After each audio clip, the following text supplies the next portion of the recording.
నంద అయితే నేను బద్రీనాథ్. అయితే ఏంటి, సిటీకి ఎంతమంది కమిషన్ వస్తుంటారు పోతుంటారు, కంటి గారు ఇప్పుడు ఇక్కడే ఉంటాడు. నా పేరు శివమణి, నాకు కొంచెం మెంటల్. ఎవడు కొడితే దిమ్మ తిరిగి మైండ్ బ్లాక్ అయిపోద్దాం ఆడే పండుగ.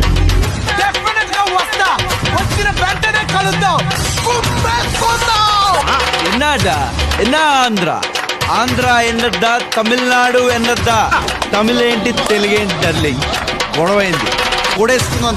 ఎంతమందిని చంపుతావరా?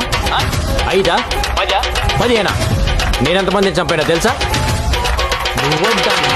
సాలే నేను మెల్లగా ఎలాగోలా బతికేటానికి రాలేదు, ముంబైని ఉచ్చపోయించడానికి వచ్చా. సార్, ఒక అమ్మాయిని చూడగానే వెంటనే రేప్ చేయగలుగుతున్నాం సార్, మీరు వెంటనే శిక్ష చేయగలుగుతున్నారా?